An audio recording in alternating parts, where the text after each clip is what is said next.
UFC lightweight sensation Paddy Pimblett defeated 155-pound veteran Jared Gordon via unanimous decision in the co-main event of the UFC 282 pay-per-view event that took place last Saturday night at T-Mobile Arena in Las Vegas, Nevada. This fight marked just the second stateside contest for the baddie since he joined the promotion in late 2021. Dangerous. I think he's unpredictable, and I think that he's got a lot of tricks up his sleeves. And he's a good grappler, and that was his base. But he goes for it standing. He kicks. Flying knees. Big punches. And this is MMA. This isn't boxing. This isn't, kickboxing. There's so many variables that I'll spar with amateurs, and I'm like, why am I getting my ass kicked right now? So I'm looking at it like this is the best fighter that I've ever fought, and I'm not looking past him whatsoever. He's tricky. He does more dynamic movements, like flying arm bars, flying triangles. He takes the back really well also. Do I think he's necessarily as solid as a grappler as, say, Grant Dawson or Joe Selecki? I don't know. I guess I'll find out Saturday night, but I'm ready for it. And Pimblett, who is 27 years old and has an MMA record of 20-3 and was able to finish his first 3 opponents while competing under that banner. But he had trouble dealing with the Flash. After 3 rounds of competition, 23 of the 24 media outlets that were broadcasting results on the play-by-play for UFC 282 gave the fight to Gordon and gave him a positive score. Pimblett, on the other hand, was awarded first place by the cage-side judges. It should come as no surprise that MMA Twitter erupted in a volcano of reactions. During his post-fight interview with color commentator Joe Rogan, Pimblett stated that the bout was not even very close to being a draw. He simply had me under his grip in the 3rd round. Absolutely not. After dominating the first 2 rounds, I was able to relax and cruise through the 3rd. I was aware that I had a 2-round advantage, and I didn't want to take any chances that could have resulted in me losing the battle. I had no doubt in my mind that I would breeze through the first 2 rounds. Pimblett continued by saying, Jared is one tough mother effer. He's one tough man, having endured the challenges and difficulties that life has thrown at him, and yet he's still here. Jared deserves a lot of praise. I'm not going to tell lies. I damaged my foot during the first round as I was throwing one of my initial kicks. My right foot is giving me some trouble right now. I'm going to have to get that x-rayed and checked out as soon as possible. People, what do you think? Should we watch Fight of the Night or what? Combat for the late hours. Who's a member of the hype train? Please someone utter a word. I'll just come right out and say it. The choice was terrible.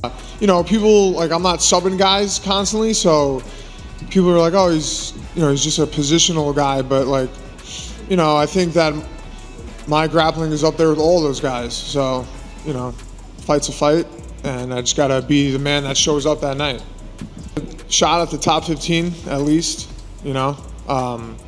but you know how the sport is, man. 3 fights and you're champion. Look at Jiri, right? He had 3 fights, right, or 4 fights, and he was who's to say? Who's really making those rankings anyways? So I'm not really worried about that, but obviously I want to climb the ladder, and that's what I'm going to do. Before, I was trying to be an example for people, so I lived in a way that was not necessarily the most holy or godly. In addition, it demonstrated that Pimblett is not yet prepared to compete against ranked opponents, because neither fighter is ranked at 155. The promoter took a risk by placing the baddie in a pay-per-view co-main event versus Gordon. As a result, the outspoken Scouser was required to provide a noteworthy performance in order to validate his elevated place on the program. Instead, the fans were awarded a victory on a contentious ruling. I suppose it's better than a draw that doesn't count towards the title. It will be fascinating to observe the effects of the promotion on Pimblett going ahead. Matchmakers will be able to serve the baddie and overseas softball to get his hype train back on track once the outrage over his Gordon decision fades from view.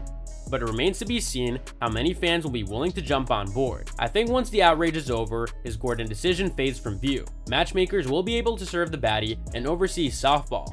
Even after UFC 282, Paddy Pimblett is still undefeated in the octagon in the UFC, despite the fact that many of his fellow UFC fighters believe that he shouldn't be. Pimblett's victory over Jared Gordon through unanimous decision left the UFC competitors in a state of disbelief. Gordon had frequently cracked Pimblett with heavy blows in the first and second rounds before the fight went the distance in the 3rd round. In spite of the early action, all 3 judges agreed that Pimblett should receive a score of 29-28. Nate Diaz tweeted, "He's fighting a 145er." Renato Moicano tweeted, "The hype is over."